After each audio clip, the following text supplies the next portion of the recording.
Hello, everyone, and welcome to the show. Today's episode is with a really special guest. It's actually my favorite teacher from high school. His name's Chris Miller.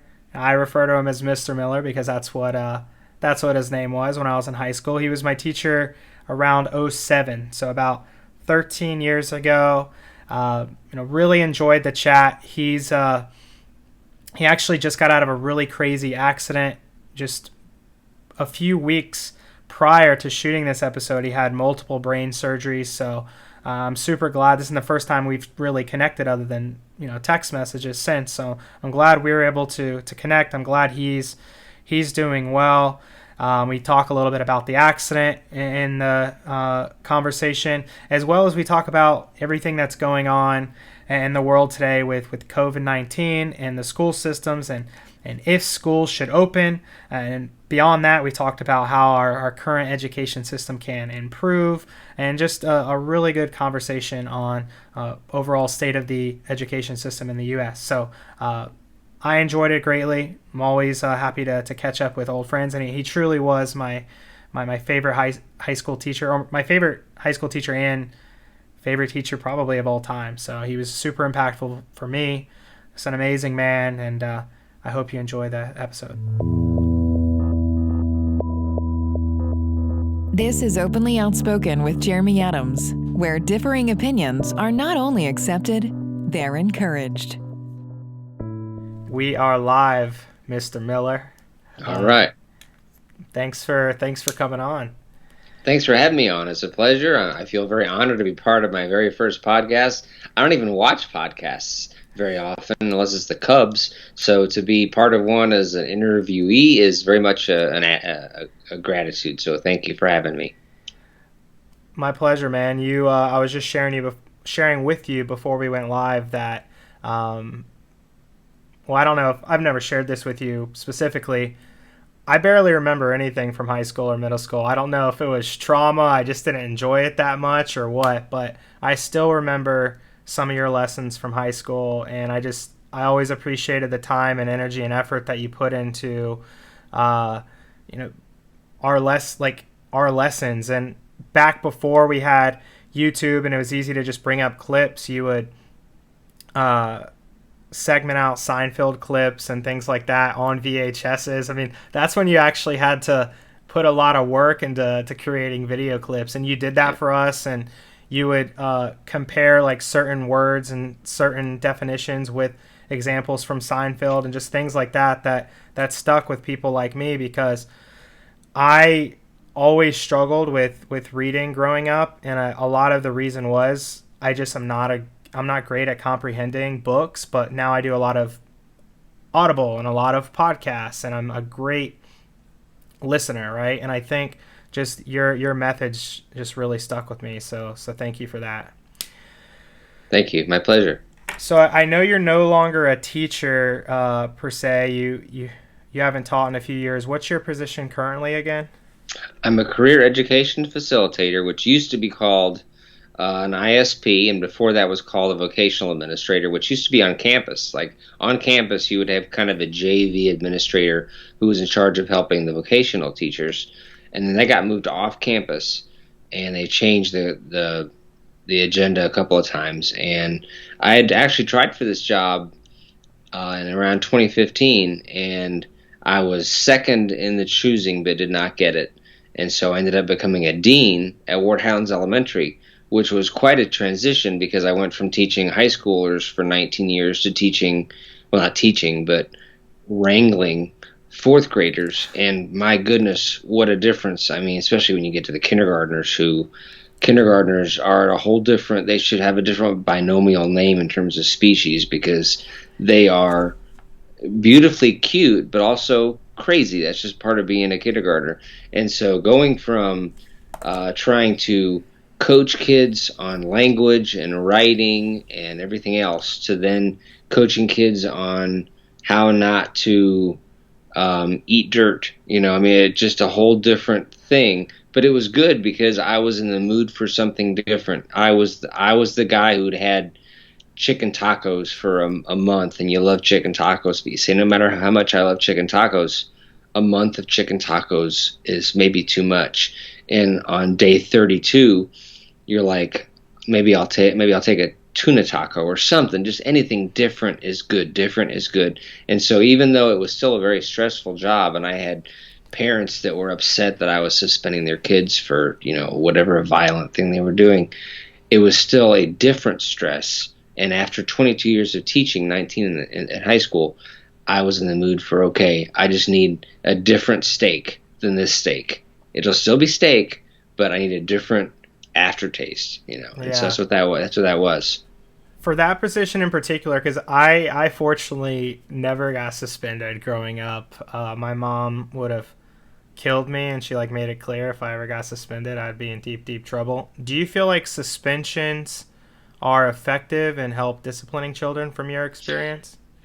And that was a question that I answered a lot because you get a lot of parents that have a very understandable question of, if my kid punched another third grader in PE, how is suspending them teaching them something? And the first thing I'd do would just be listen, listen, listen. Because what I learned was that parents, above all, just need to be heard. And so when they call up and they're upset, they're not happy that their son is suspended. They're not happy with their son because of what he did.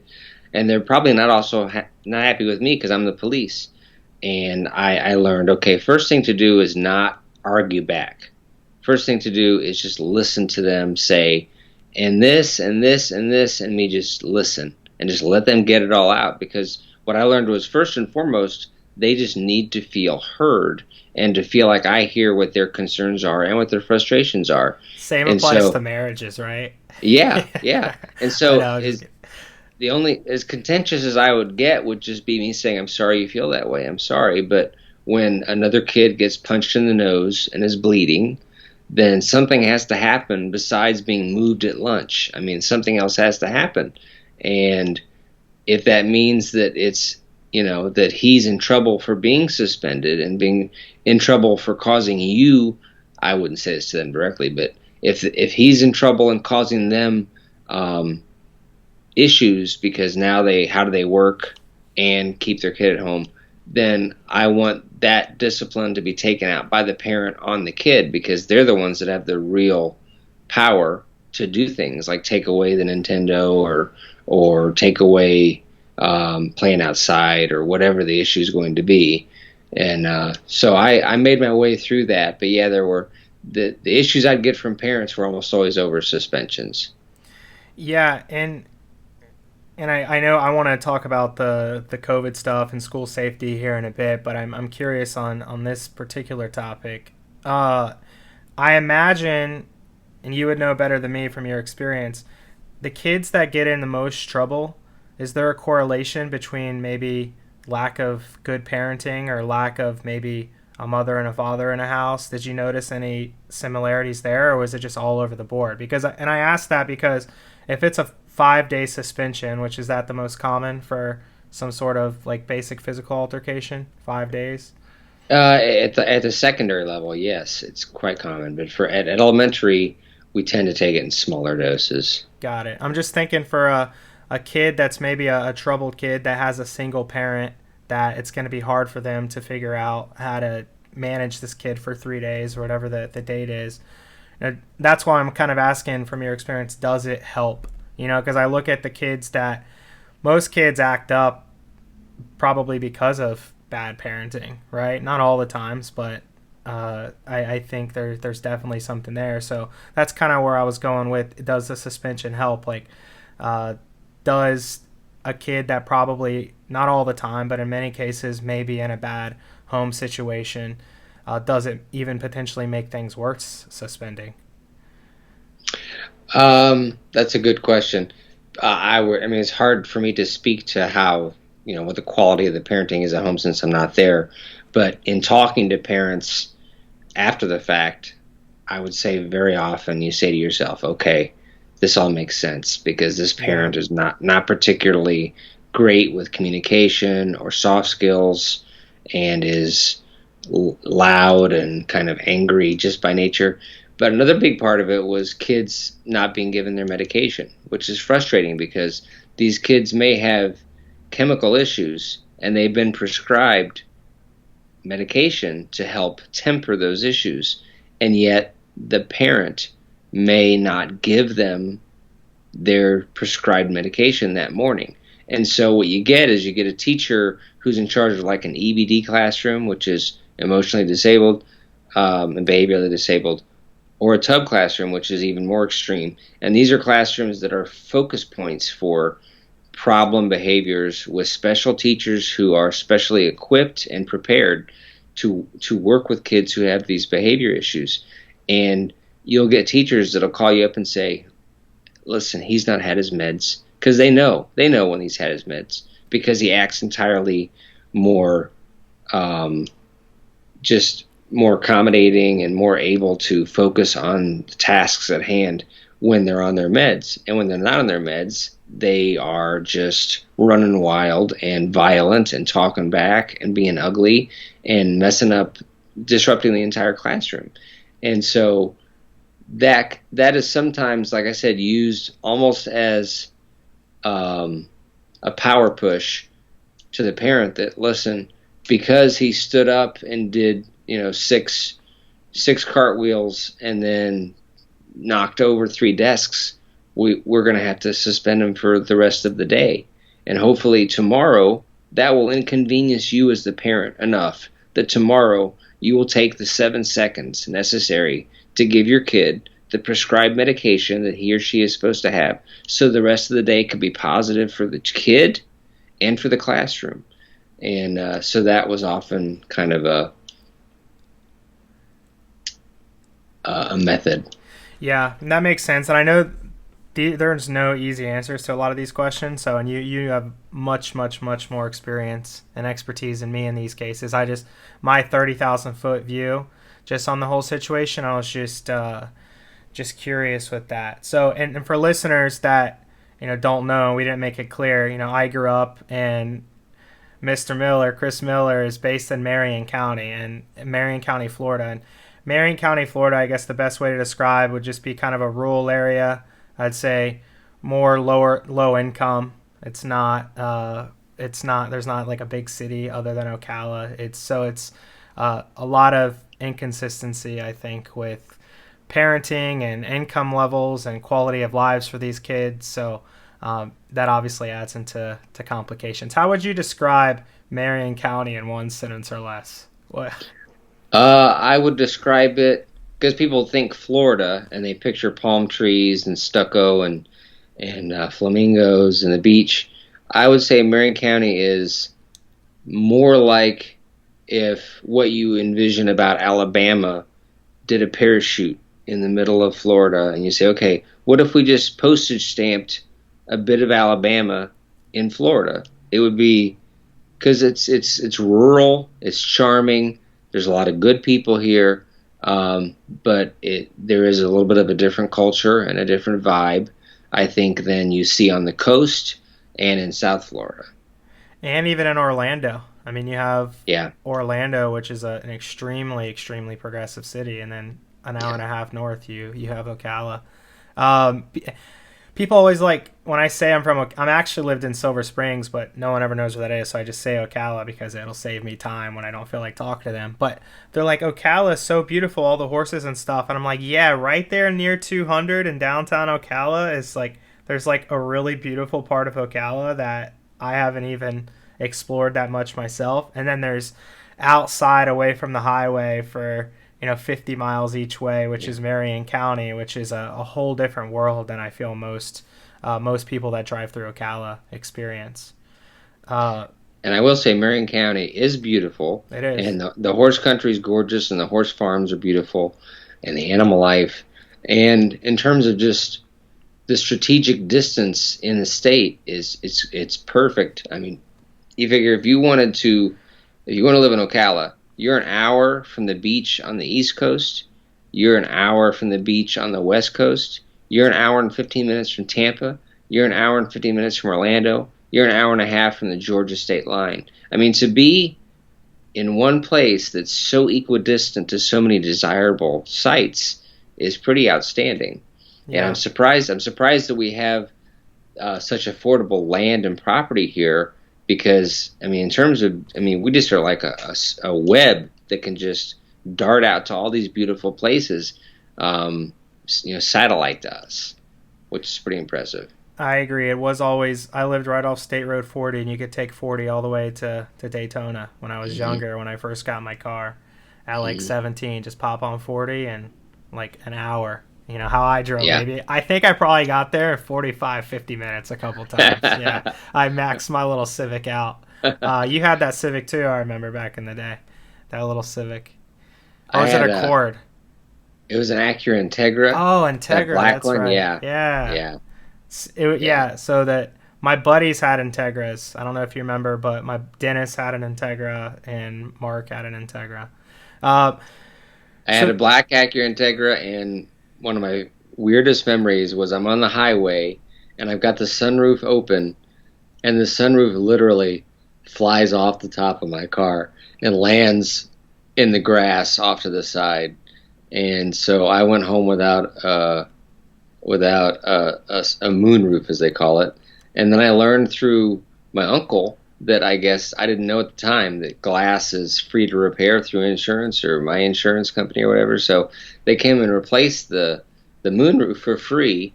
But it was just so strange to me that I was just driving along and all of a sudden I had a convertible.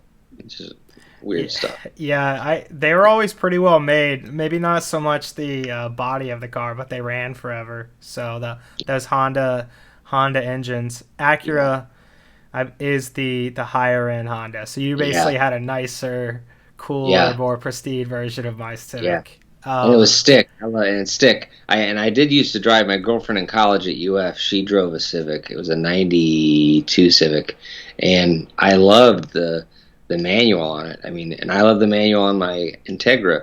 So I have very good experience with Honda sticks, Honda manual. Very smooth transition, and they zzz, I mean, they sound good. They sound smooth. They sound zippy. Yeah, When you're young and you want to be zippy, but not necessarily like have a 0 to 60 in 4 seconds, but you want it to be zippy at least. And I always enjoyed those.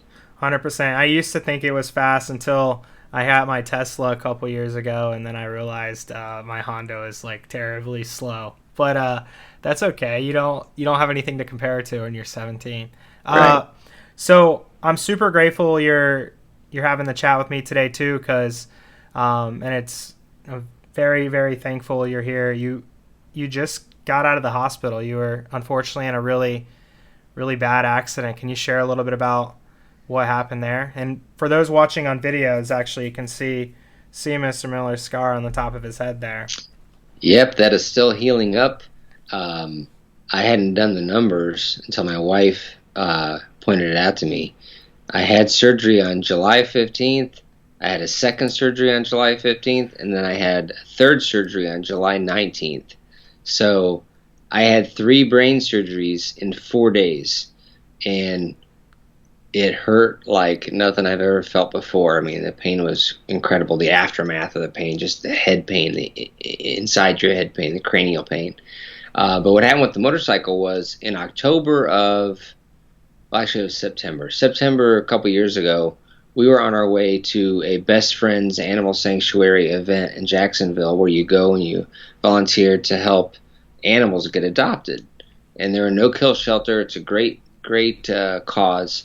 And so on the way there, I passed by the corner of 441 and 27, and there was this really cool-looking Harley, and it said $3,500. And I thought it was a good-looking Harley. I thought, that's pretty good. And I don't know why, just for whatever reason, maybe I'm at the age now, I don't know, but I thought that'd be kind of cool to learn how to ride a bike. And so on the way back in from Jacksonville, I stopped and I said, "How low can you go?" And he said, "Make me an offer." So I offered him 3,200, and he said, "Okay." So I came back next day or two and bought it, and then I went ahead and took the online, not the online course. I took the actual teacher course in a parking lot where they show you everything. And then I went and got my license. I got my plate and just started riding. But I only rode really therapeutically. It wasn't really meant to get me truly from point A to point B. It was meant to come home and just be recreational, because I learned riding the bike right away that it is so relaxing. I mean, just riding and feeling the wind in your face, and it was so therapeutic. And I would tell Deb, I'd say, I think my blood pressure just went down 10 points just from taking a 20-minute ride on the bike. But what I also learned was, at first I was riding with a helmet, and I realized in a couple times that I rode without a helmet, I said, it feels different without a helmet. It feels way better. I mean, I can feel the entire experience of planet Earth in my face. And little stuff like, okay, I'm riding on my bike and I smell Chinese food before I see the China Walk place. And it's kind of a neat thing to say, I smell things before I see them. Somebody up there is cutting their lawn because I can smell it. Somebody's cutting wood because I can smell it. And just that experience. And so my flawed theory ended up being, riding a helmet with a helmet, it surrounds you and separates you from the outside world, much like a car does. So if you're going from a car to a bike with the intent of saying, I want to be more one with the environment, you're losing that when you put the helmet on, because you're right back in a car again. Yeah.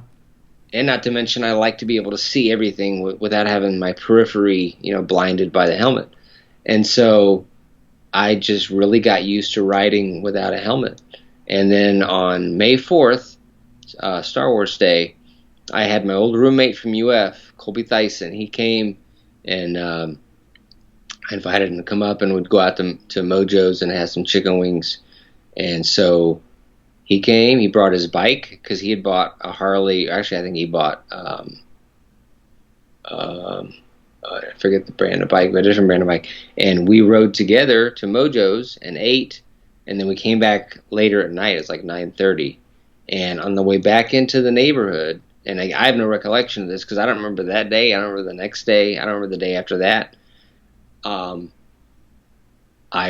flipped my bike, and thank God he was right behind me, because if he wasn't, I'd be dead, based on a couple things I'll tell you.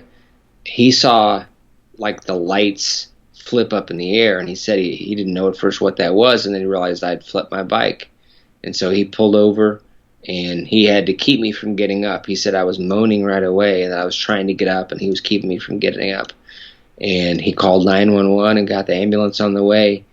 And right away, he had help on the way, had help there, and had me get into the trauma team at Ocala Regional Medical Center.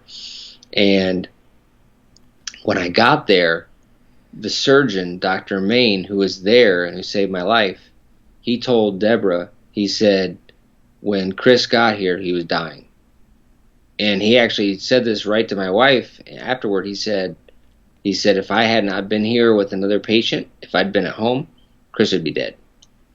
And that, and I forget, I'm sure your listeners, some of them will know, but there's a numeric scale for being comatose, and it goes up to, I think, like 15, and 3 is non-responsive. And that was what number I went to. When they picked me up at my accident site, I was a 9.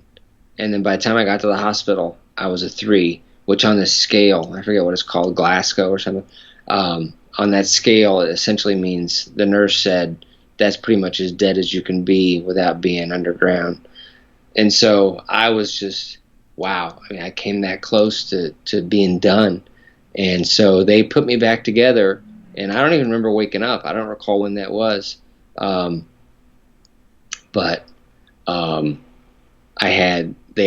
brain had swelled so much, and I had a subdural hematoma, which is a big, huge bleed. And so they opened me up, and they had to take part of my skull out because the bleeding was so intense that if the brain and the skull were both there together, they would create pressure because there's not enough room for both because of all the swelling. So they take out what I'd never even heard of at the time, my brain flap. And your brain flap is like, it was this part of my head up here.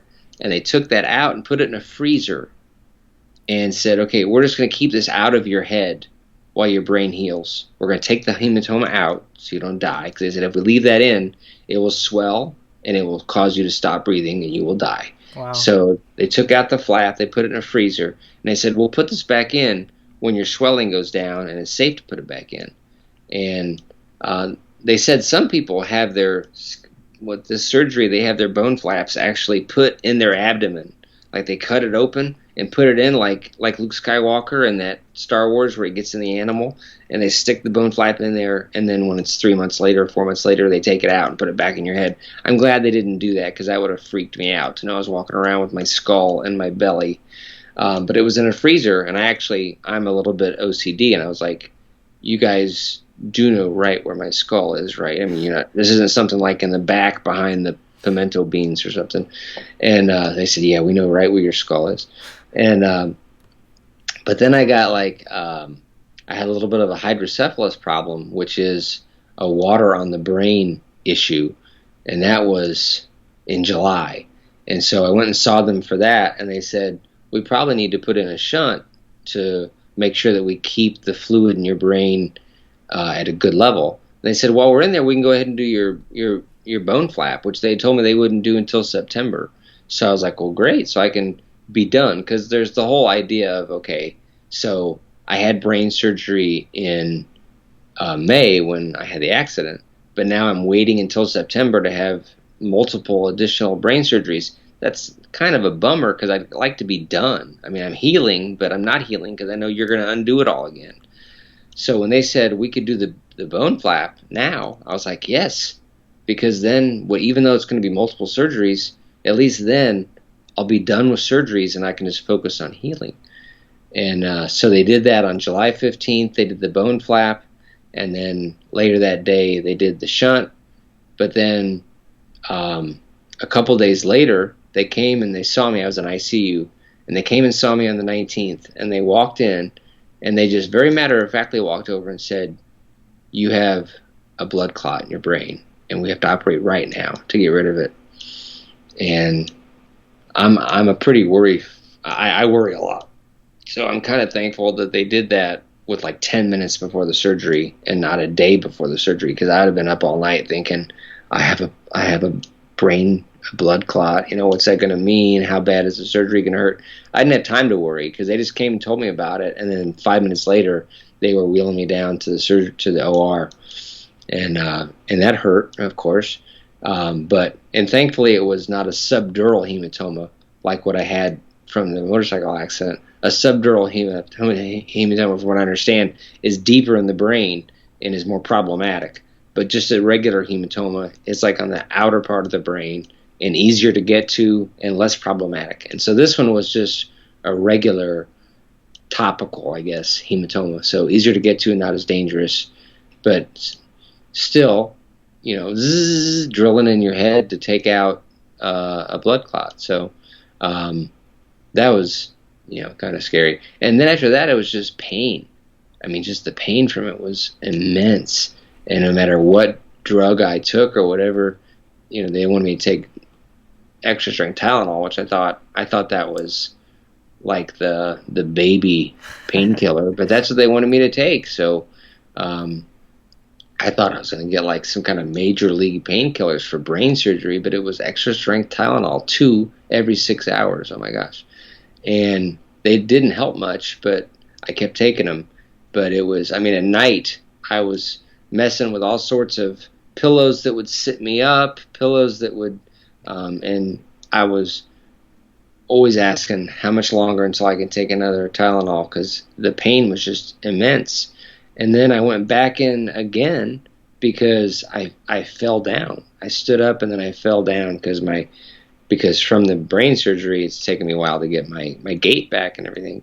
And after I fell down, I just went to bed, but then I woke up at 12 something, and I'm kind of paranoid about this stuff. I was like, well, I hope I didn't hit my head or something or cause a brain bleed from falling down.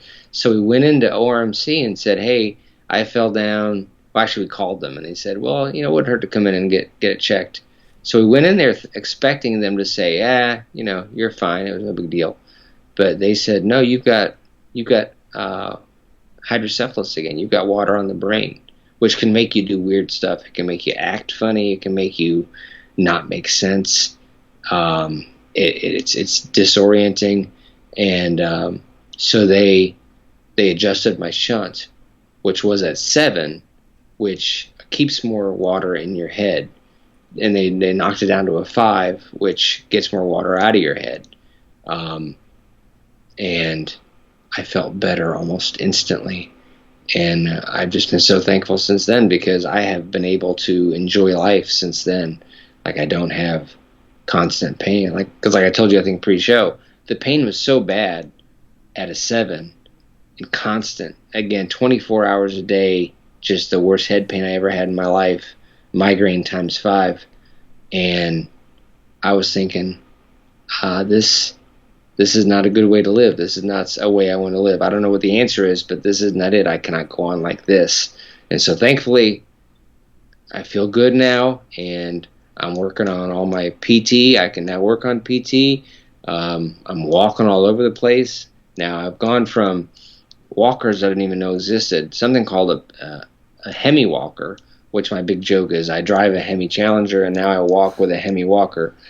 And so I walked with a Hemi walker for like a month, and then just yesterday I got moved to like the walker that you see 80-year-olds at flea markets with. That's what I'm on with now. The tennis balls on the. I don't have any. I need some. Yeah. I need some. We'll get some to you. But now I'm walking with those, which I was told is better, because with my Hemi walker, it's more like a cane where you put it forward and then you put your legs forward one at a time, but it's not a natural walk.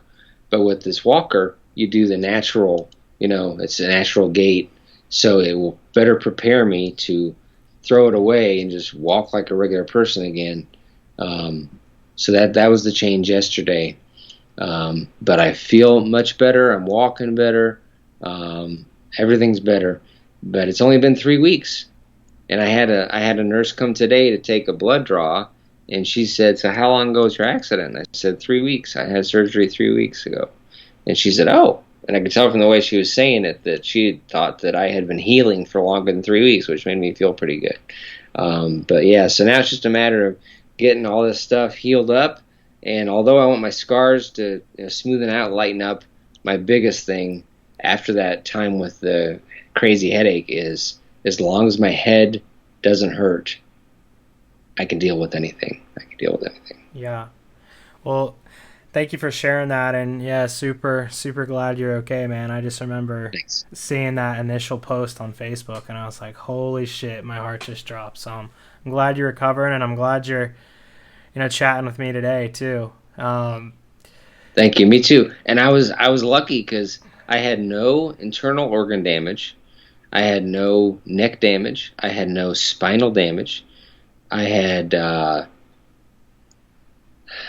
no, limbs get cut off or anything. I had a broken ankle and a broken forearm and my head.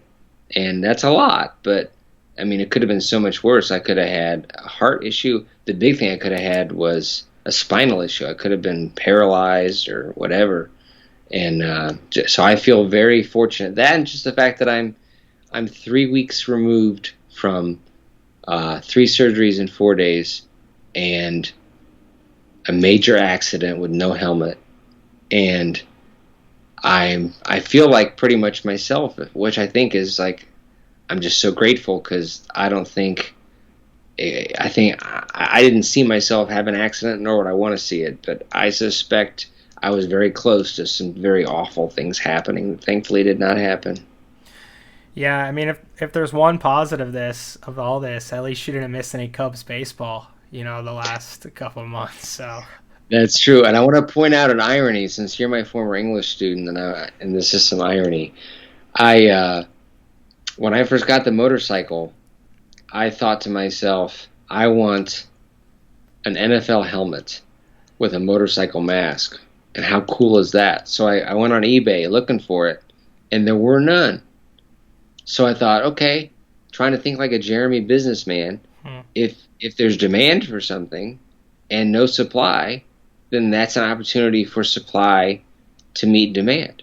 So I thought, well, if I make some NFL helmets for motorcycles and I put them on eBay, and there's other people like me, they're going to sell. Well, I guess I overestimated that nobody wants them like me, because they didn't sell.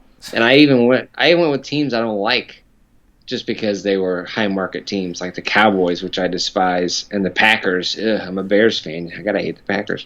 So I made those just for selling purposes, and they didn't sell. I made San Diego Chargers. I made New York Jets. Some of them I made just because I could find the decals for cheaper and the right colored motorcycle helmet for cheaper. And so then when they didn't sell, I thought, well, they still look like real helmets. So I put them up as a background because when COVID started, then we started doing department meetings with my district office. And I thought, well, I'll put these up as like NFL backgrounds.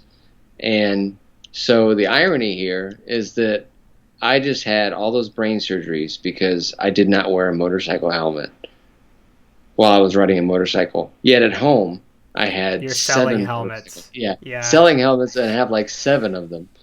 And how crazy and ironic is that? Well, I'm not even going to ask about the licensing permission on that, but Good, thank you. I will.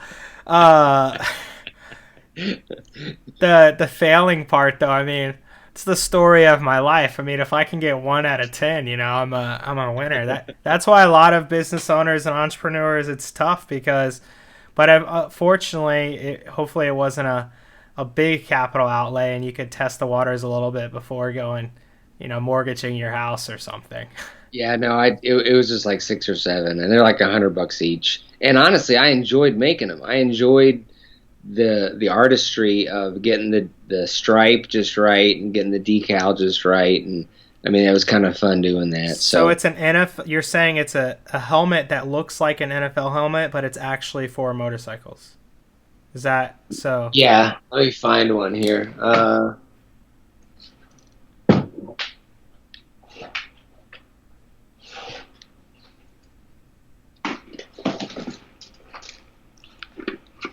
Okay, so there's the Packers one, and that's an actual motorcycle helmet with the stripe and the decal.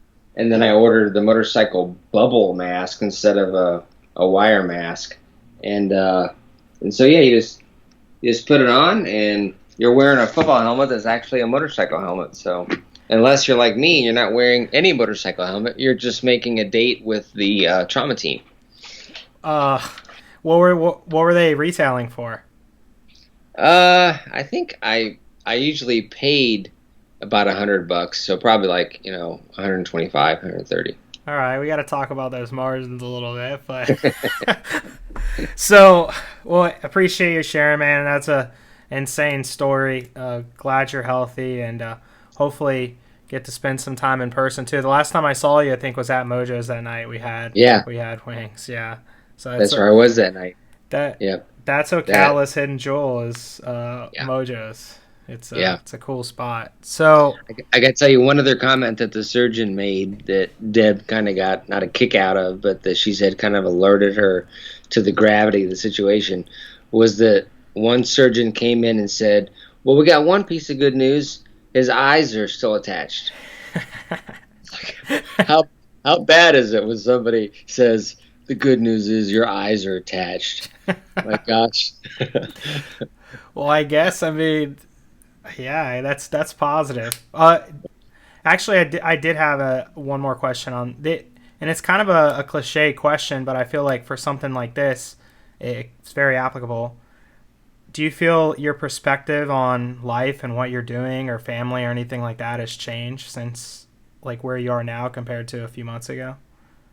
Yeah, I think what it does is gives you perspective on what's big and what's small. I mean, there's so many things I get, like a lot of people, hyper agitated about. I mean, I've got dogs next door, two little midget dogs that when I go out to my own backyard, which I've owned since 2001, when I go out to my own backyard, these dogs yell at me like I am Satan, and they just don't stop.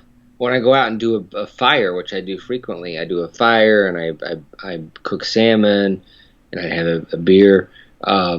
These dogs would just stand there and just yelp at me constantly.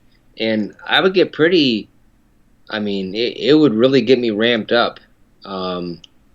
I actually bought one of those sound things that's supposed to bother them when I press the button because of how much it bothers me that they yell at me on my own property that I've owned 13 years longer than they've been barking. And stuff like that where you think, it's just not that big of a deal. I almost died. If a dog barks at me, then life will go on. It'll be okay. Yeah. So stuff like that, you just think, well, and I imagine when I get back in traffic, because traffic is, that's one of those things where you say, oh, why are there so many people that don't know how to drive? I'm hoping that will also carry over into driving, where I will not take as much exception to why people can be idiots, Yeah, that makes complete sense. And except road rage, I feel like I'm pretty calm mannered, but when like someone cuts you off, I think it's because it's like fight or flight. Your senses are up because you're driving so fast, and someone does something stupid, I go from super calm to like kind of violent. I'm not like a violent person at all, so I think road rage can get the best of us. I'm curious how it affects your road rage though. Yeah, I will be too. Yeah, because I don't get violent, but I get very upset with people. Yeah, And yeah. I think because for me, there's a visual revelation of how little people think about other people. Like when we're at Walmart and you're walking down this aisle and I'm walking down that aisle, I'm not aware of the mechanism in your head and how much you are wrapped up in you. But when we're on the road and you make absolutely no effort to accommodate anybody else, and the whole road is all about you, then I see it's very visual and very apparent that you don't care about anybody but you.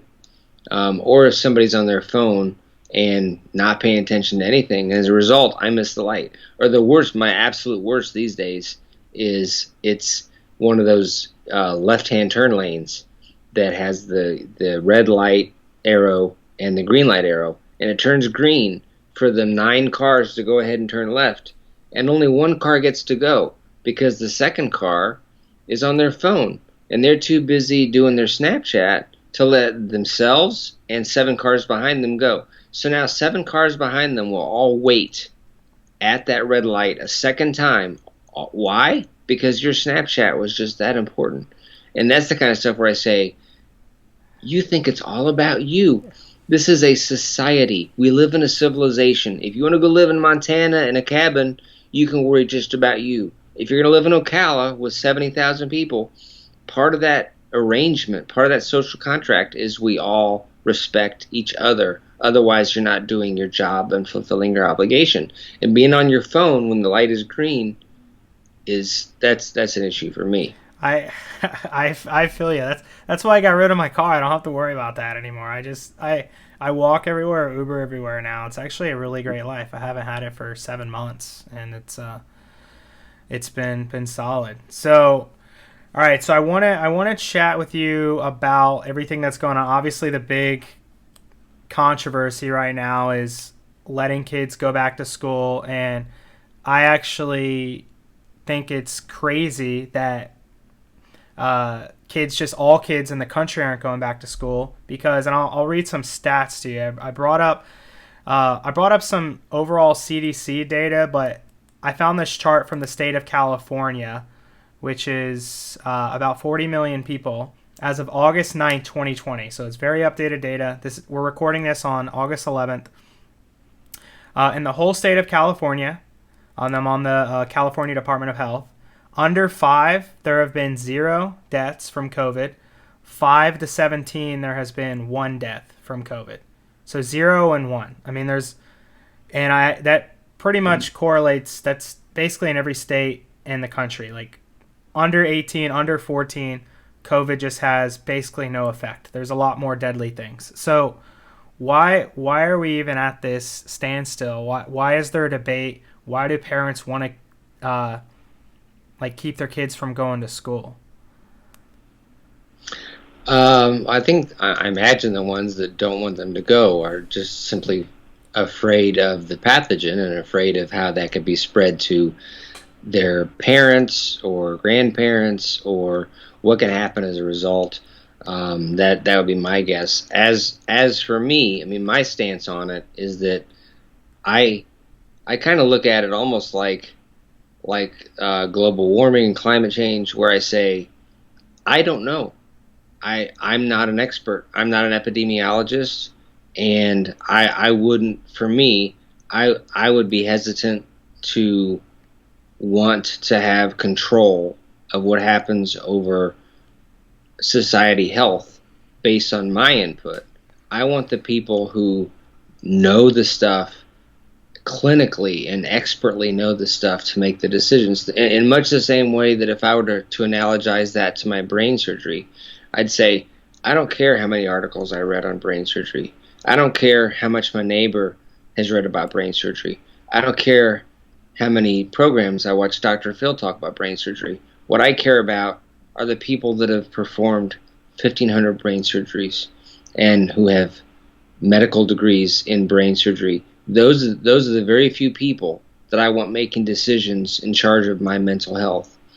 The other stuff's all good to talk about, but I would not want to make any decisions based on those parameters. I would want expert, just because, I mean, science, this is all science. Epidemiology is science, and science is very easy to get wrong, and because it can sound right, but it's very easy to get wrong. I want the people that definitely know the right thing and that can prove they know the right thing to talk. And if they want to debate each other, then debate each other. Debate is good because it sharpens edges and gets them sharp.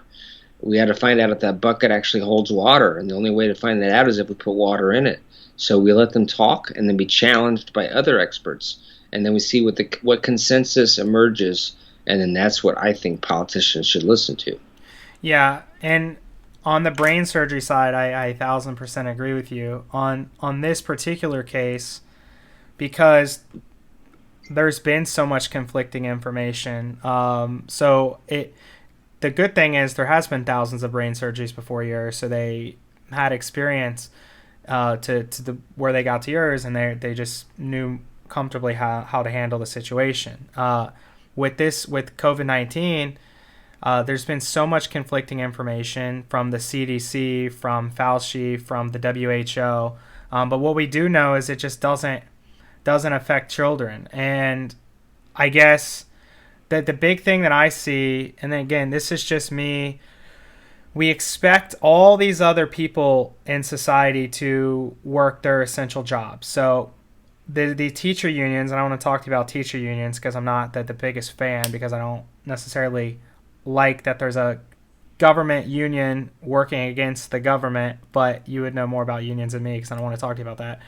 But like, we expect all our food workers and all these positions, the essential, they're safe, and all these other positions are going back to work, but like there's still issues from the teachers union. Like, how isn't that extremely hypocritical that we expect the cashiers to work at Publix, but me as a teacher, I don't want to go back to school because I feel unsafe? Like, you know what I mean? Like, from the teacher's perspective, what's the holdup? Just everywhere else in society, minus major sporting events and bars and big gatherings, is supposed to move on because that's convenient for my life.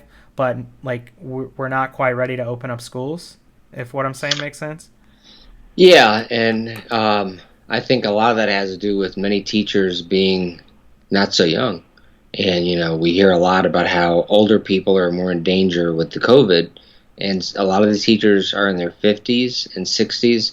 And I think they feel like if they go to school and they are surrounded by 32 kids who might be carriers, and they end up with the disease, that they could very well, you know, pass for something like that, or take it home to their elderly husband or whatever. And I think it's best if we can stay away from the groups as much as possible. And if it, I mean, even stuff like grocery stores, I'd love to see them go to exclusively home delivery and ordering online and having those, you know, because my daughter, she works at Publix, and I don't love the idea of her going daily to being around people who may or may not be infected and may or may not be sanitized. And then when she comes over here to visit us, I have to wonder, should I hug her or not? Yeah. Did somebody today infect her? Are we in danger? Because I can't really afford to get sick right now. And so I'd love to see them kind of take those precautions if that were possible. But I don't know. I did read, I think it was this morning or yesterday, about how New Zealand has had, and maybe if we're not studying brain surgeries because there have been 1,500 COVIDs, but we have had other nations take quite different approaches with different impacts, and maybe take a look and say, okay, let's not reinvent the wheel. Let's reinvent the wheel. Let's see who's done a good job. And if New Zealand they haven't had a transmitted case in 101 days, according to what I read this morning on NPR. And if New Zealand has not had a fresh case of transmission of COVID in 101 days, then personally, if I'm the United States, I'd say, let's stop being arrogant. And there might be nations that are more intelligent than we are in terms of how to do this based on their track record. So let's see, what did they do, and is that something that's possible for us to do, or what elements of that method can we use to better protect our citizenry? Yeah, and I talked with I had the CEO of I'm on the board of Goodwill Central Florida. I don't know if you know that, but I had our CEO on my first episode, and we talked a lot about that. And I did agree with him that early on we could have handled things a lot better, and maybe modeled some of what the other countries did. I believed in more of a herd immunity route, which I still do, which is protect the vulnerable and let young people either be asymptomatic or get sick, and they'll be fine. He was more of just like, let's lock everything down really strict, which is I think more what like New Zealand did. But where we're at now, there's just so many cases, like even just Florida. It's kind of, I don't think that's realistic, and I don't think anybody's going to buy into another economic shutdown. So that's kind of where we are now. So I do agree we could have handled things better. Whether it was, we talked about that we're in the middle now, right? We didn't exactly take the herd immunity route, and we didn't exactly do a strict lockdown. We did the worst, which is let's just kind of lock down, but not get any of the benefits of the lockdown. And we both agreed that somewhere in the middle was the absolute worst, and that's what we did. Because what I was proposing is whatever that line in the sand was, whether it's maybe people receiving Social Security or 55 and up or whatever we decided, there would be some government spending, but we wouldn't have had to shut down the country, and a bunch of young people will get sick, and that's okay. I look at that as a better solution than what we did. Again, where we are now, we're just kind of like a flailing fish. So based on where we're at now, I mean, like what do you feel like? Do you feel comfortable sending your kids back in-person school completely normal? And if you're a teacher, obviously you're in a little bit of a different case right now because you just got out of a serious injury. But I mean, do you feel comfortable teaching or being in a classroom where you're at? So kind of two questions. Well, my daughter, who goes to Vanguard, she will be returning to Vanguard on 24th when they resume face-to-face. And she's going to wear a mask, and I'm going to definitely encourage her to wear a mask. I think for me, as well as any students, I mean, she's the only student I have that goes to public school still. But for me, I would still go teach with the mask and with the common sense of using hand sanitizer and being careful and mindful. I mean, I would do all those things because, heck, I'm 50 years old now, so it's harder and harder for me to consider myself not old. I mean, at 30 you think you're old, but you're not. And then 40 you're like, well, And then 50 you're like, okay, there's no denying this. My parents were definitely old when they were 50. This is old. And so that, and even just the stats associated with COVID and being over 50, I would be not paranoid, but I would be hyperactive in my hand sanitizing and my mask wearing. But I probably would still go, though. Yeah. And by the way, I am very much for reasonable precautions. Like, I'm not for shit shutting down and us putting life on hold. So if it's masks, if it's hand sanitizers, if it's a lot of restaurants downtown Orlando now give you a temperature check when you walk in. There's reasonable things where it's like, hey, if someone gives a temperature, don't let them in, just wash your hand. There's reasonable precautions. It's more of the, hey, let's just shut everything down type mindset, which I think is very unhealthy. And I think it's talk about the term privilege and entitlement. Like, there's a virus, so everybody should just shut down their lives for the safety of basically the 65 and 75 up population. Like, that is like the most, and have the federal government pay for stuff and the state governments pay for things. Like, talk about privilege. So that's more of what I'm against. I guess when I see, like, I know that the state of New York is a big one right now. So a lot of the teachers are older, like you're saying, but we're still expecting older workers to work at all these other places where we buy food. So why is that any different than a cashier at Publix that's 60 years old? Well, in short, I don't know what their thinking is behind closed doors.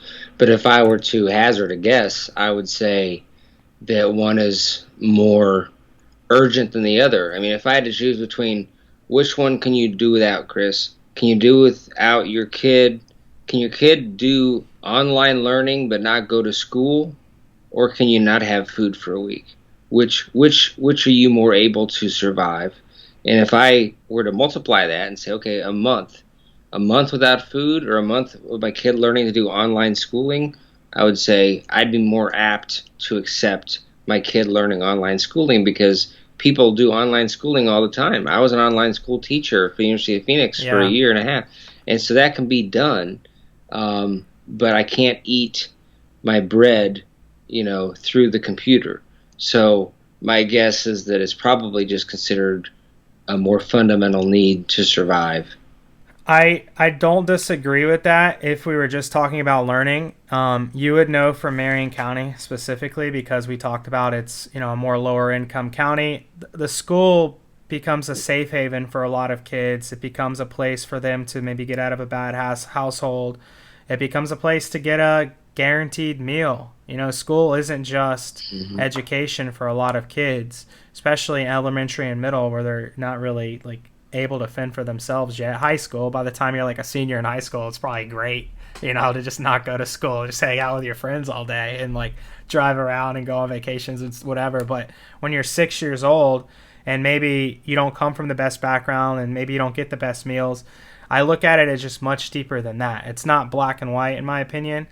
So that's all. Is I get where they're coming from, and maybe just the younger teachers, maybe the older teachers that feel comfortable, and the younger teachers that under a certain age, they got to go back to school. There's something reasonable, but just to say, hey, we're gonna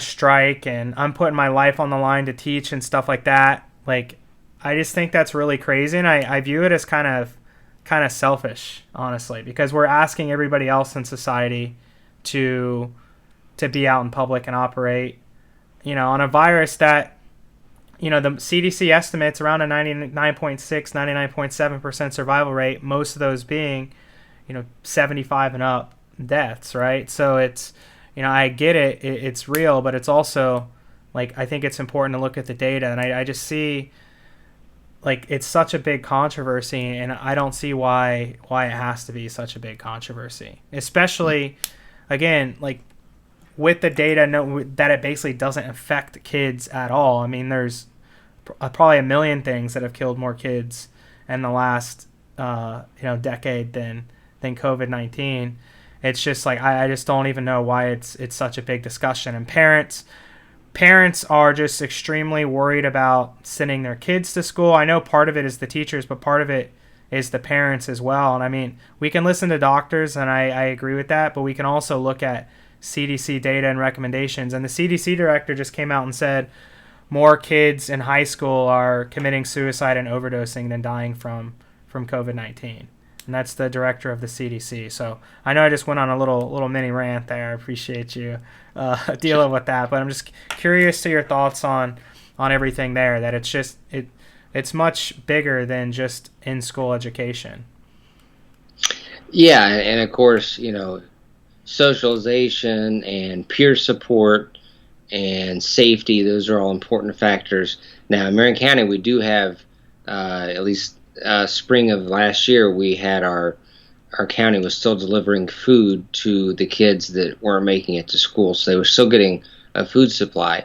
As far as like um, parents that may not have a great home for their kids, I think that's a harder one to address because um, I don't know about bringing kids to school to get them out of the home because the home is sinister. If the home is sinister, that's something that needs to be dealt with somehow. But I don't know that it's a satellite school's responsibility to investigate it if they're not part of the daily contact with the kid.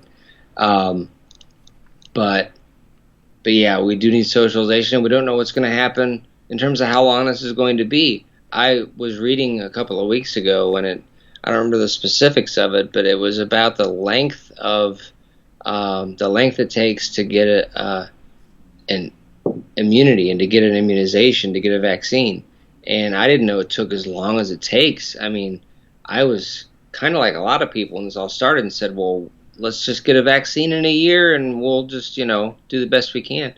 I didn't know that the fastest vaccine ever created in the history of vaccines was like 4 or 5 years. I read this a couple of weeks ago that the guy who came up with the vaccine from, I think it was measles, he got it so fast because he was into vaccines. He was one that could create vaccines, and his daughter got the measles, and he recognized the symptoms right away, and he put her right in the car, and they went right down to the lab, and he began work on her physical pathogen to transition into a vaccine, and that's why it was able to become a full-blown effective measles vaccine in like 4 or 5 years. And so when you figure that was fast, 4 or 5 years, and now, granted, we have the best scientists on earth working on this right now, and so I think I feel pretty confident we're going to beat that record. The new record's going to be COVID's vaccine. But beating that record, an amazing record, could be 3 years. That could still be a very long time, which begs the question, okay, well, 3 years of this, we can't turn off the whole world for 3 years. That just won't work. Yeah, well, I mean, by 3 years, everybody will have caught it, and then there'll be some level of immunity by then. Right, Because I right. believe even in Florida, the governor estimates about 20% of the state has had it or so based on random antibody tests. So I think it was Goldman Sachs is one of the big banks. I saw some projections, and they project unemployment to still have continue to decline, the unemployment rate going into the end of the year, and they project a vaccine to be ready by Q1 of next year and widely Wow. distributed by Q2. And again, we don't Wow. know, but they're making financial projections and projecting the economy, and I like to follow the money in a case like this rather than just listen to a bunch of people on news that really don't know what they're talking about. If a big bank, I believe it was Goldman Sachs, but they came out and projected that. I have confidence that that's a realistic path. It's a combination of we're building a level of immunity where I think the fear has kind of gone away a little bit. I think every day people just get a little bit more comfortable, maybe. Just every day, it's just like a fraction of a percentage. Like, I just want to get more comfortable. Because remember in March and April, people were like freaking out. Now it's just like, Uh, oh, I just got to put on my mask before I leave, but they're still kind of living normal life. yeah, me too. Because when I was going out shopping for stuff, I would take my wipes and I would wipe the liquor store door. I would wipe everything I touched. When I got back out to my car, I would wipe the door handle. I would wipe my stick shift. I would wipe my steering wheel. And then when I got home, I would wipe down all the products I bought before I brought them inside. I don't do any of that anymore. I mean, now I just wear a mask and just, God be with you. I mean, it's definitely because it's hard. It's hard to clench your fists for much longer, and it just doesn't work that way.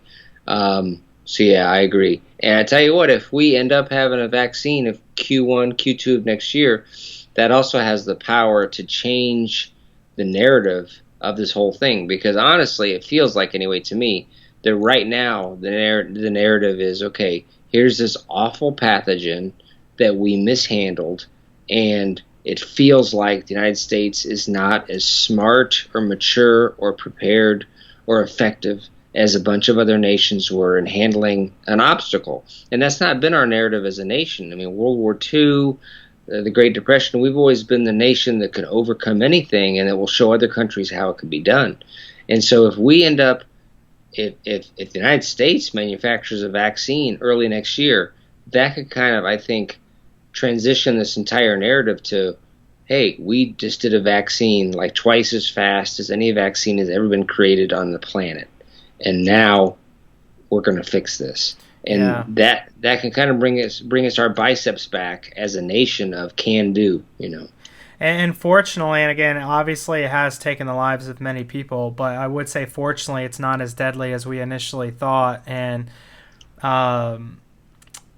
we're able to maybe be a little bit more prepared if there is something more deadly. Because if young people were just dropping in the streets, you know, that would be one thing. But again, as the data shows, it's basically has zero effect on, you know, 18 and under, which is crazy, right? And I think what this also shows, and again, and I do agree, we could have, you know, handled things better in many ways early on, but it also exposes how unhealthy America is if you look at death toll, because, you know, diabetes and obesity are like, if you have those underlying conditions and you're, you know, maybe older with COVID, I mean, it's really bad for you compared to a 70-year-old that's active every day and doesn't have diabetes and obesity. So I think it does, we as Americans, and I think it's human nature, because I read a lot of books on this, where we only care about short term.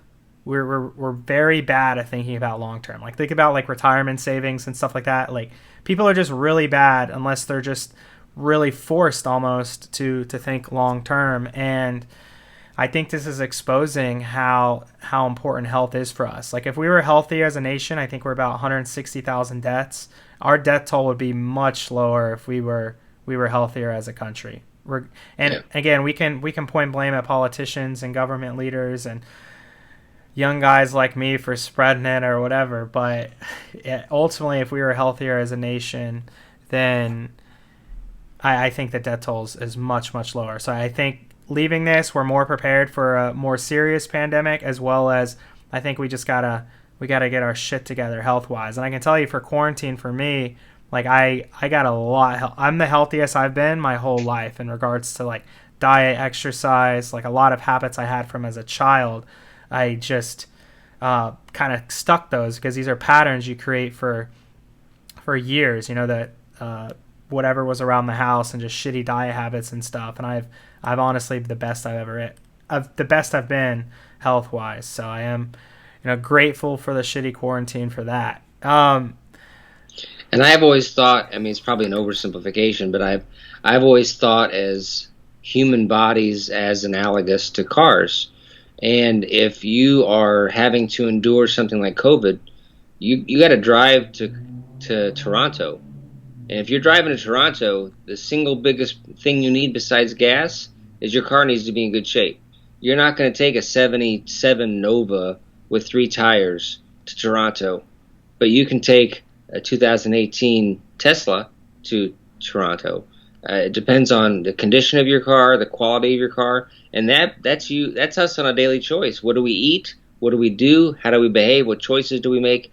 That decides what car we drive, because we all know somebody that has that 77 Nova that's been in their garage since 1977. It's probably some old man or old lady, and that car is awesome.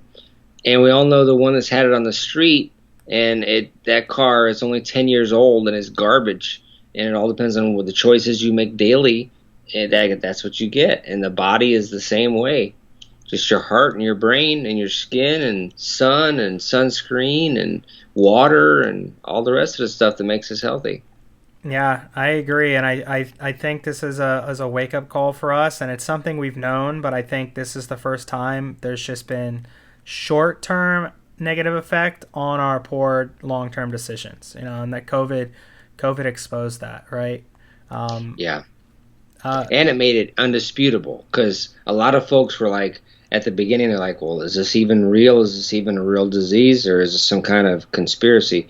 And so I don't want anybody to get hurt or die, but one of the few silver linings to that is that people realize, no, this is a real pathogen, and pandemics are real. They're not just something from 1918 that you read about in a book. Pandemics can emerge through mutation at just about any time, and then they become this huge scourge and threat for all of humanity. And it's important to have our scientists working to prepare against that as much as they can. And so it's in that way at least been a revelation of how science works and the importance of science. And like you said, the importance of taking measures to protect yourself scientifically and make sure you're in good shape. Yeah, for sure. And I think so. There's a lot of, and my brain is wired to think this way now. Shitty situations, you always got to look at the silver linings and the positives. I do think America in particular, I'm sure all countries can improve in ways, but especially America on our health. I do think we're going to leave this and a lot of us be more focused on health. I do think we're going to be a little bit more prepared moving forwards for something more deadly. I do think maybe we'll be more proactive with coming up with certain treatments and stuff than maybe we would have, rather than reactive, which is where we are now. So I think we'll be better shaped for the future, which is good. I wanted to ask you too, and you mentioned America leading in many things, like in World War II, and I guess in the race to the moon too. We were the first person on the moon. I don't know if you knew that. No, I'm just kidding. Not only do I know that we were the first person to the moon, but that rocket was landed on the moon, and this is probably TMI, the day I was conceived. Oh, wow. Yeah. And furthermore, in my video production classes, I used to kind of, with a wry smile, point out to the kids, okay, before we had VCRs, which I know VCRs are antiquated now, but they weren't so antiquated when I gave this little lesson. I said, before we had VCRs, do you know how you would record any kind of history on television or anything else? And of course they didn't know. And I'd say, well, I can tell you, because I have photos from July 1969 of the moon landing. Because my dad was forward-thinking enough to say, okay, VCRs don't exist until 1972. They're not invented until 1972 by JVC. So if there's no VCRs in 1969, how do I chronicle a moon landing that we know is of huge importance? I mean, people have been looking at the moon since the beginning dawn of man. This is a huge event. And the answer is, you take a picture of it with a film camera, and then you take it to Walgreens, and they print it out, and then you save it for 40 years. And then your son, me, looks at it and says, "Ha, Dad, you took a picture of the TV?" And he says, "Yes, son, that's the only way you could chronicle and document the moon landing." So, I mean, obviously you could get it on DVR later on, So you're saying there weren't DVRs back in 1968? Not even VCRs. Yeah, I know. I'm just kidding. Nothing. Yeah, nothing. I'm just nothing. kidding. What is crazy to think about, though, is the technology the first Star Wars movie had for the time. I mean, I look back at it, and I'm just like, I probably don't appreciate it the same way like my father would, but I'm just like, in the 70s, they were coming up with this shit. Like, that's unbelievable compared to... You probably already know this, but that was Industrial Light and Magic, which I don't believe they were named that. Maybe they were, but I don't think they were named that in the very first movie. But George Lucas knew that he needed this stuff to be top rate in terms of what the technology was going to look like. So he put these very good people together, and they were so good at what they pulled out for Star Wars that he said, we're not going to just disband you guys and say all done with Star Wars. We're going to keep you guys together as a permanent business, and then people can hire you to do technology for whatever movies. Battlestar Galactica, whatever. And so he named them ILM, Industrial Light and Magic, and they became the definitive space technology Huh. outfit. And they were around. If you watch movies that have technology and like laser guns and stuff, if you watch movies from the 70s, the 80s, the 90s, sometimes even in the 2000s, if you watch the credits, you will see at the end Industrial Light and Magic, and you say, okay, that's actually born from Star Wars 4 in 1977. That's the very first Star Wars people that got together and made that a household name. That's I didn't know that. So Lucas owned that. Was that owned by Lucasfilms? Was that all part of the same company, or is that separate? I don't know for sure, but I think it was his because he was the architect behind all that. He was the mastermind, even though Star Wars 1, 2, and 3 in 2001 and all that were so disappointing, especially Jar Jar Binks. Yeah. But he still did a good job with the first three, I think. Yeah, I didn't hate episode 1, 2, and 3 for the record. I 2 and 3 I wasn't a huge fan of. I actually enjoyed episode 1 because the Anakin story and the pod racers and the different Jedi with like Samuel Jackson and stuff with the purple saber, and like I enjoyed episode 1, but I agree 2 and 3 not a fan. I haven't really rewatched it a bunch since. Where I've rewatched 4, 5, and 6 and episode 1 a few times on Disney Plus now. And I like 3 okay. 3 where Vader goes bad and Vader gets his appendages chopped off and Vader kind of crawls up the little beach up there. I mean, that was kind of dramatic and interesting. And to watch him be revealed in his big um, um, pulmonary suit, that was pretty interesting. So I liked 3 okay. I liked 1, 2, and 3 a lot. I really liked these last 3. Now I'm a big Lost fan, so I love J.J. Abrams. I love everything he does. I love what he did with Star Trek. I love what he did with Star Wars. I love what he did, of course, with Lost. Um, he's pretty amazing, and I loved what was the one that they did that was number 8? Or no, 7. Sorry, 7. What was the name of that Was one? that the Force Unleashed? What was that one? The Force Awakens. Is that it? Okay. Force Awakens. I I I can't I remember. loved that one. Just seeing Chewie and Han come back. I mean, I have always rolled my eyes at people who clap during a movie. Like, this is not a theater like with live performances. Nobody on that screen can hear you clap. You're just being a dork. But when Han and Chewie came back on the screen, when the Millennium Falcon was first shown in that movie, there were people who clapped, and I'm a little bit embarrassed to say I joined them Wow. because Yeah. because it was because I last saw those characters on screen in '83 when I was 13 years old. I was a boy, and to see them come back and they're still there and they're still Han Solo, it's just so gratifying to say, wow, it's like almost being back in your childhood home and seeing the same banister going up the stairs and saying I could still grab it and go up the stairs just like when I was a kid, and it was very fun.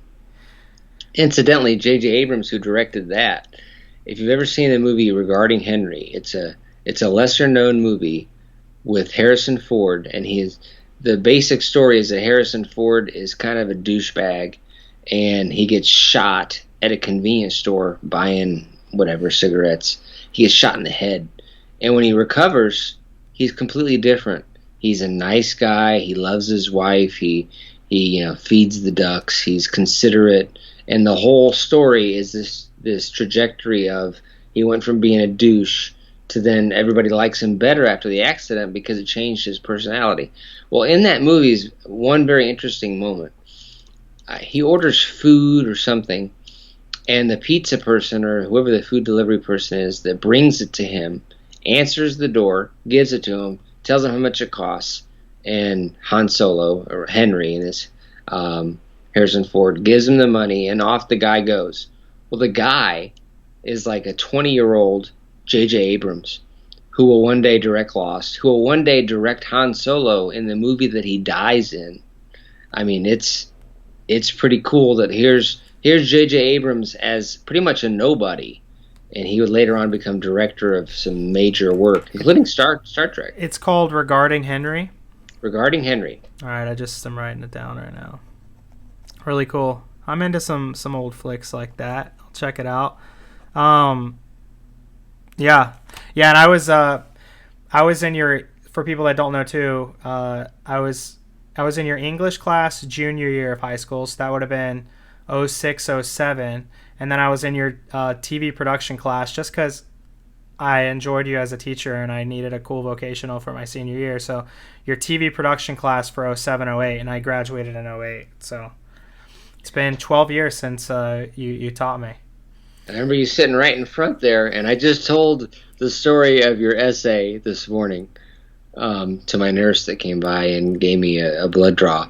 Do you know the story of the essay?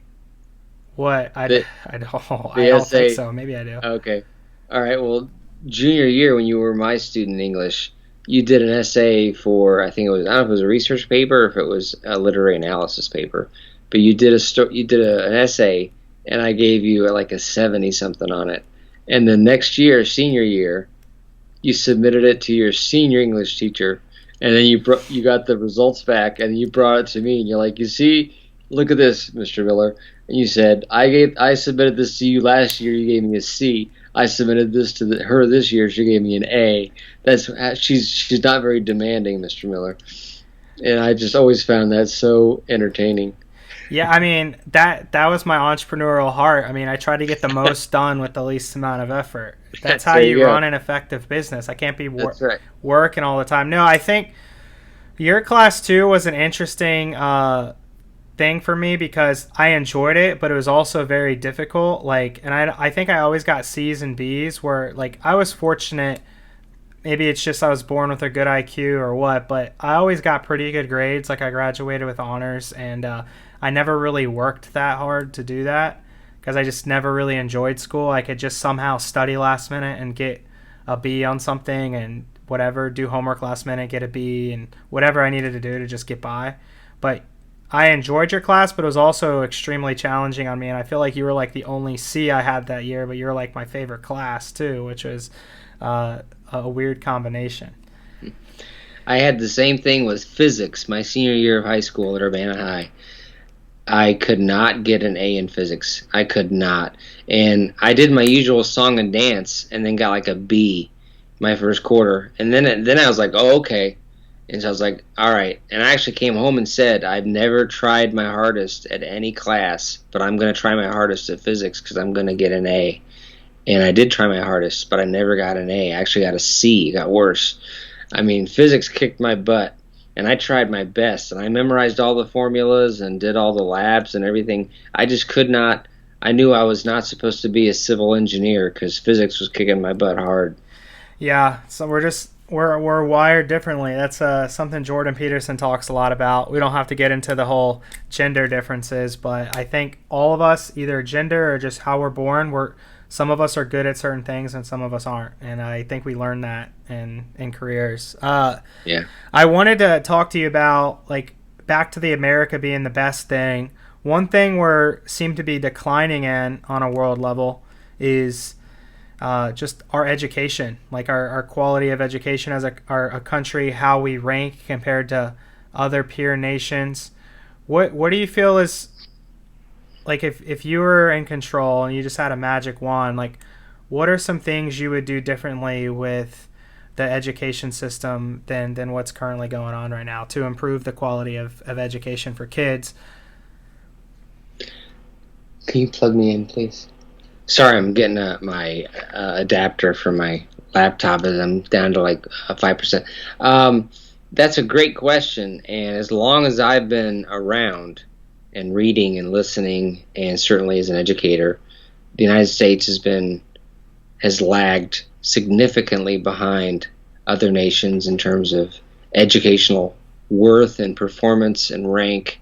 And whether it's reading or math or anything else, we love to think of ourselves as number one, but that just hasn't been the case in terms of education. And I think that's the result of a lot of different factors, and among them I think, is our sense of individuality and our sense of being who we are. And I think that we take great pride in doing things we want it the way we want to do them and doing it our way, and that isn't always as effective as, say, cultures like, generally Asian cultures like China and Hong Kong and Taiwan and Japan, where there's much more of a judicious groupthink. Okay, what's best for everybody? What's best for the group? And I think part of that is just a cultural difference. That being said, I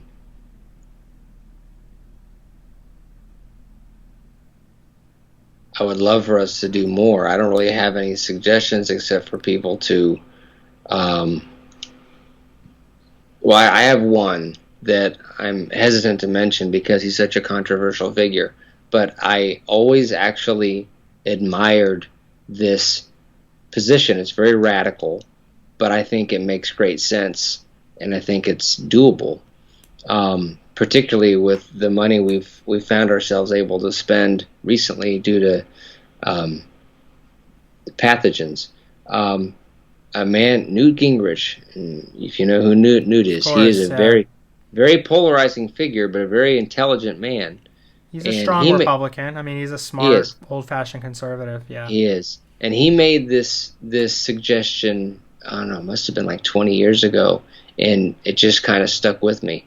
He said, I propose that we pay parents $10,000 if their kids arrive to kindergarten reading. And I thought, and his whole idea was, yes, that's a lot of money to pay a parent $10,000 for their kids reading, but think of how many academic issues occur kindergarten and beyond because your kids are behind. Right away they're behind. They're in specialized courses, they're needing this, that, and the other.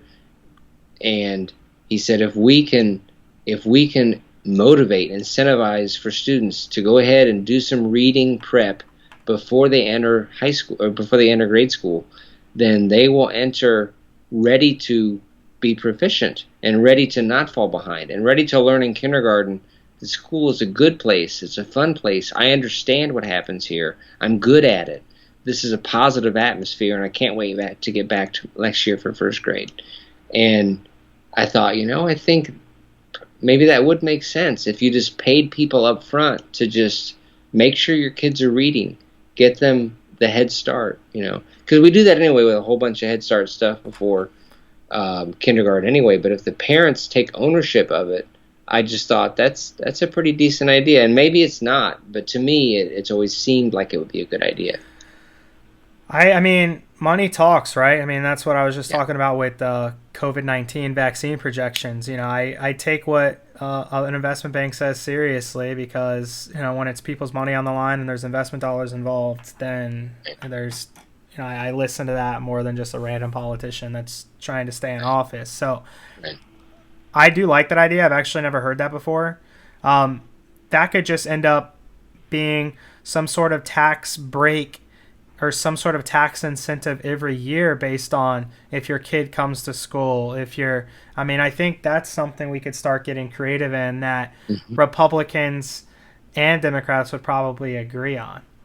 It's parallel to the notion of if you go to get workups and lab checks and annual exams with your doctor, that may take more money on the front end, but when you don't get diabetes and when you don't have heart disease that has to have like a 5-valve replacement because you've been staying on top of everything all along, it saves money because we would all agree that being on anti-cholesterol drugs for 30 years is cheaper than getting an open heart or heart replacement. That's when you get into the $150,000 or death.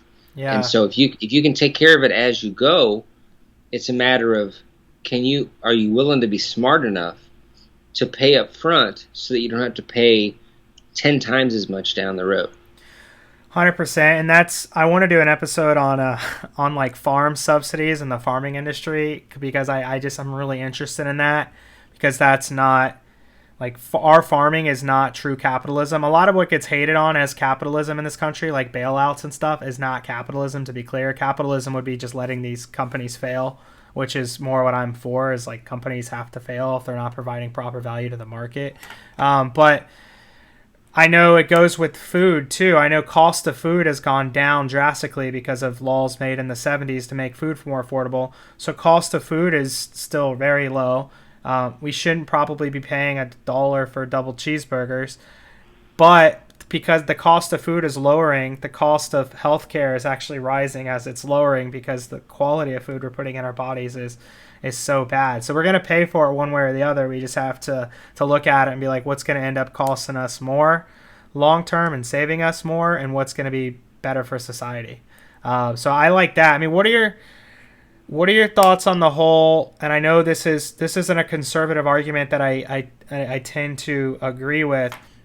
The whole charter school route, where the government would just fund the parents, and the parents could then choose what school they wanted to go to, rather than being like their school being dictated by their where they live. I feel like that could be another one. Create some competition amongst schools.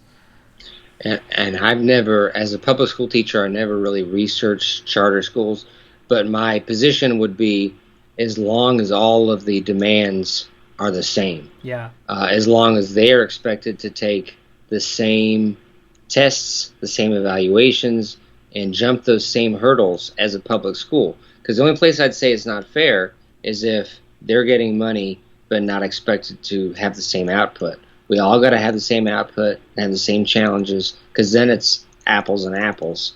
As long as it's apples and apples, not apples and oranges, then I don't have a problem with it. Yeah, and I like incorporating some sort of free market into our school system for that reason. And like, again, you were a great teacher in high school, and you obviously put in more effort and time and energy into your craft than a lot of the other teachers I had. And based on this system, you would be more incentivized from it. Schools could, have bigger budgets to attract better talent based on, and then the better talent could then attract better students. Similar to, like, not quite as broken where the government's just writing 6-figure loans, but similar to the university system. There's some sort of competition where the schools are trying to attract the kids. It's not, oh, my kid's born in this poor area, he's going to this shitty school, and that's the end of it. Which is kind of what is really oppressing, low income and minority communities today, is if they're off to a bad start and the schools they're in bad areas, they ultimately, it kind of works like this anyway, because of like booster programs and stuff like that. I lived in this area called Baldwin Park. I don't know if you know where that is in Orlando, but they had like little charity events. It's a really nice, like, high end, like, I would say upper middle, maybe even slight wealthy community. $500,000, $1 million plus homes. They had little charities for their little public elementary and middle schools in these houses.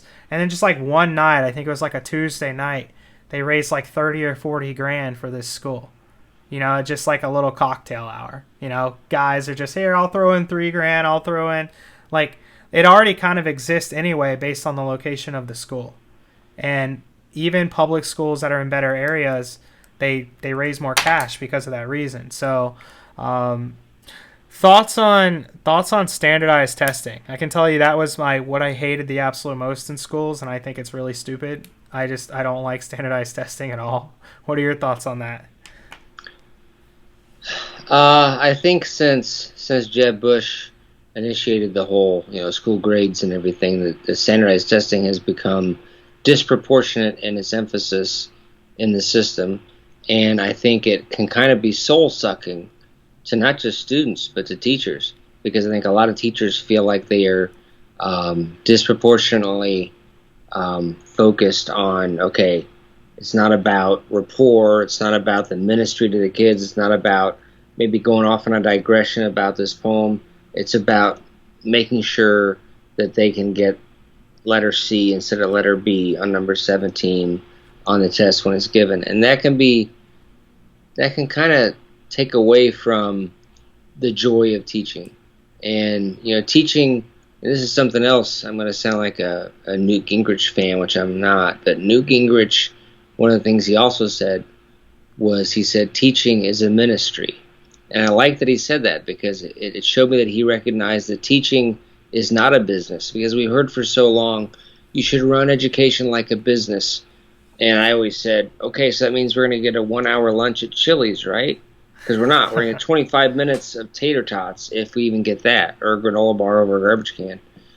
And teaching is a ministry. Teaching is not a whole bunch of right angles. Teaching, if it were a business model, it would be, okay, here's the formula for how we succeed. And that's generally not how it works. Teaching is about rapport. It's about establishing relationships with kids. Now, you got to know your stuff, and that's what makes teaching tough. You got to know your material. You got to be able to communicate that material, and you got to be able to have a good relationship with your students. And so if I know how to fix a carburetor, but I have no idea how to talk to you and teach you how to fix a carburetor, then I could be a great carburetor technician, but I could not be a teacher. If I know how to teach you something, but I have no knowledge, so I could teach you whatever, but I don't know squat about carburetors, well, then I can't teach you anything about cars. So you got to have both of those. But the third thing you got to have is you got to also know how to have relationships with people. You've got to know that when they don't submit something, or when they're on their phone, when you need them to be watching this about a vocabulary lesson, you've got to know how to get them back on track without being a jerk. And let's face it, whether it's the digital era or whether it's just society and culture, being a jerk is an epidemic. It's right there with COVID. And if you're a teacher who's a jerk, then that means you got the power to be a jerk. And it's very easy to be a jerk. These are kids right in front of you who can't talk back. And so, but you can alienate them with something you say, and you don't even know that you put them off. They took a note inside like, oh, okay, I see how it is. And now they're not going to listen to you as much, because the bottom line is, most of what we learn, in my opinion, most of what we learn in life is based on emotion. Emotion is the resin of memory. It's the resin of recollection. It's the resin of repetition. And so if you have fun in the classroom and you enjoy what the teacher is saying and doing, and you walk into the classroom expecting it to be a good day, then your brain, I'm sure if we had a PET scan or an MRI of your brain, it would look entirely different in terms of lights and everything else than if you go into a class where you know this teacher's a douchebag, this teacher's is out to get me, this teacher isn't going to answer my questions without sarcasm, this teacher is going to be on me for not doing homework like I'm an idiot, instead of just like, I just didn't do homework. All of us don't do homework sometimes. And so that is just as important as knowing your material and knowing how to convey information. And if you lack that rapport part, you will not be a good teacher. I mean, you just won't. It won't happen. Yeah. And I agree with that completely. And I not to just toot your horn, but I always thought, I just always thought you were real. And like, I don't know if like friend was the right word, because I don't know if a friend relationship was teacher, but just like somebody I could like trust and that like had my best interest, and I felt that about you, and I didn't get that feeling a lot with teachers. And that was always my target. In fact, I've had conversations with classes in the past where I actually will point out that we're not friends, and I don't like that. I won't say we're not friends, but what I'll say usually to them is, guys, this class isn't how I want it to be, because I feel like I'm just the teacher and you're just the student, and that is not what I want. I want us to feel like we're all working together and we can laugh, and I want us all to have inside jokes, and I want us all to be able to remember the time that Joni went to the bathroom, and when she came back, we all clapped for her just randomly so that she would wonder why we were clapping for her when she came back. I mean, those are the cultural, growth of a classroom, how it becomes, again, a miniature society.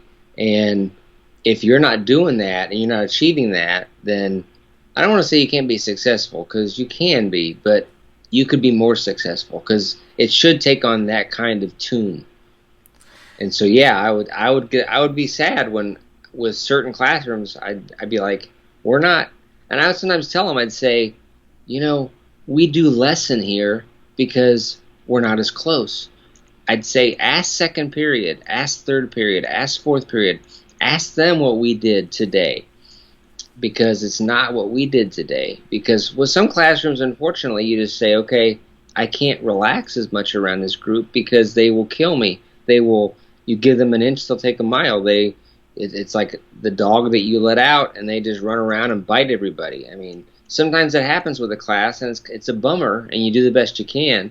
But yeah, like classes like yours, your class was great, and we had fun, and we learned stuff and had fun at the same time.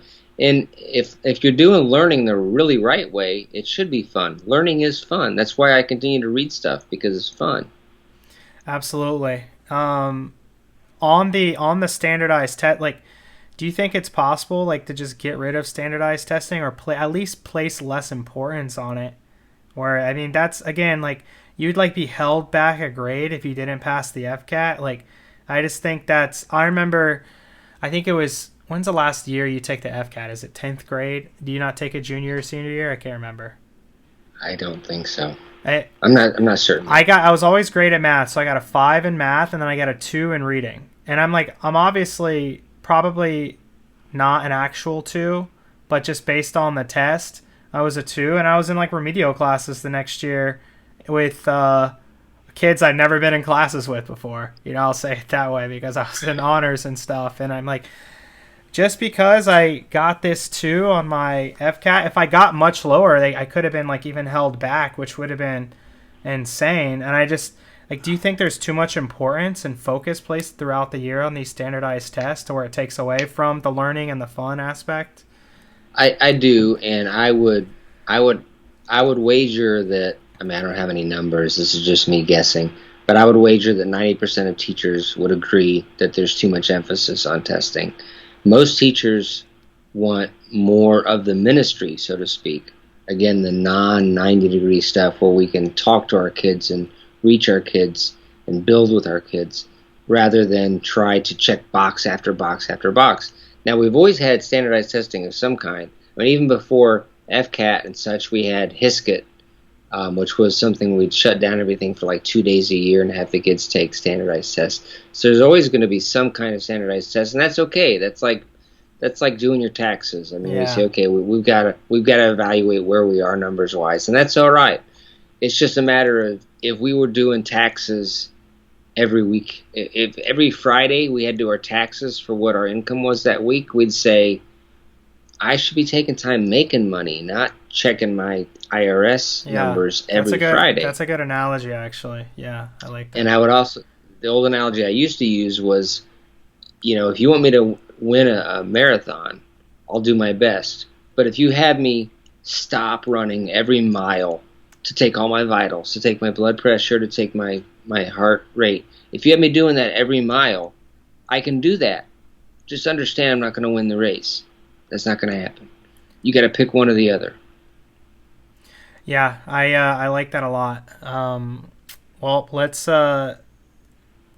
I'm gonna be avidly against it. I can tell you that. I just, based on my experience, and again, just based on my kind of where I'm at in the world today, I don't know. I just, standardized testing, again, not that we shouldn't have it, but just the importance of it, I think, is way too high. I do feel like teachers. Teachers obviously don't get into the profession. They don't invest 4 years of schooling and stuff to, they don't go into it to earn giant wages. There's obviously a passion to help children and to help our society, and there has to be benefits to that. And I think standardized testing is just in that negative column of like why you wouldn't become a teacher. So I had one more thing I wanted to ask you about, and I'm curious of this on just your experience in being a high school teacher, and then obviously with my business background as well. Do you feel like high school in particular, I would say all of school, but especially high school, overemphasizes the importance of college? And I ask you this because I remember I had multiple kids when I said, I'm not going to go to college. Good luck in life, Jeremy. Like, you're going to really amount to something, or something along the lines of just giving me shit for that. Do you think there's an overemphasis on college in public high schools in 2020? Yes, unequivocally, yes. We have the traditional model that goes back, the 50s and 60s that says if you're successful in high school, you go to college. And if you don't go to college, I'm sorry. I'm sorry you didn't make it into the elite, structure. But that's not necessarily the logical place to be to succeed. I mean, just at CTE where I work, I mean, we have carpenters, we have auto mechanics, we have plumbers, we have all sorts of people that go into professions that are very in demand, that pay well, and that require much less income and much less time to prepare for. And you think, yeah, you want to be an auto mechanic, that takes tremendous reading ability and tremendous problem solving. And we have a couple of institutes here in Marion County, North Marion, at Vanguard, and at MTI that teach how to be an auto mechanic. And you can leave with your ASE certification, which is like the gold standard for getting hired. And that's going to pay well. And you're going to get there a lot faster than you would if you were going to become an accountant after 4 years at UCF or something. So we definitely, in Marion County at the very least, we are trying to switch that emphasis to career and technical ed and getting kids aware of the opportunities they have in high school to prepare for other post-secondary endeavors. Because then we also have MTC, Marion Technical College, where they can go and learn additional stuff like nursing. I mean, we have kids. I had some students at North Marion High School last year that graduated as certified nursing assistants, CNAs. They graduated high school as CNAs. I had kids in auto mechanics who graduated as ASC certified mechanics. We had kids even in middle schools learning certification. So I agree. That's an easy one for me. Yes, absolutely. Too much emphasis on college. I mean, college is great. And my daughter's at FSU right now, and that's great because she wants to be a vet. And you can't learn to be a vet any place but in college. Yeah. So that makes sense. But if she wanted to be a plumber or a carpenter or an auto technician, I mean, she does not need to go to FSU to do that. That would be foolish, in fact. Yeah, I agree completely, and I'm glad we're aligned on this. And I think it was Peter Schiff. I don't know if you know who that is. He's a big time like libertarian capitalist economics guy. I like his mind a lot and just kind of like his beliefs on some things. He talked about when you make a college degree so accessible to everybody, by the government will just write a loan to everybody. Like, obviously that's a whole nother thing as student loans, but everybody can go to college if they want. So if everybody can get in, from a supply and demand standpoint, degrees have just become almost worthless, unless it is, again, for learning to be a vet. If you're going to be a lawyer or something like that, where something medical, of course you need some sort of post high school education to operate on brains. So, but besides that, yeah, I imagine the people leaving your school at 18, 19 probably end up earning the same, if not more, than people graduating with a 4-year degree, right? Yeah, I would think so. I mean, if you're going to work 40 hours a week fixing cars, I mean, we all know what we pay to have our cars fixed, and it's not $12. So I think they're getting paid pretty well. Yeah. Yeah.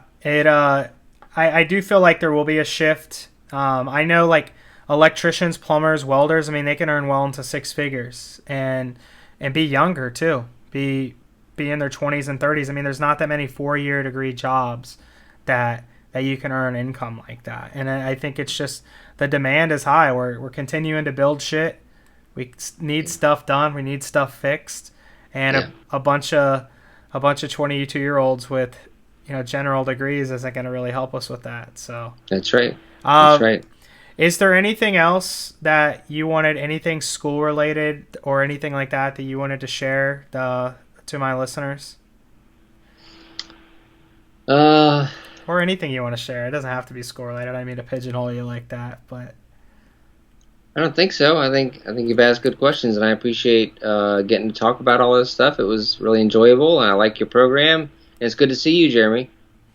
Nice to see you, man. I really enjoyed it, and thanks for coming on. My pleasure.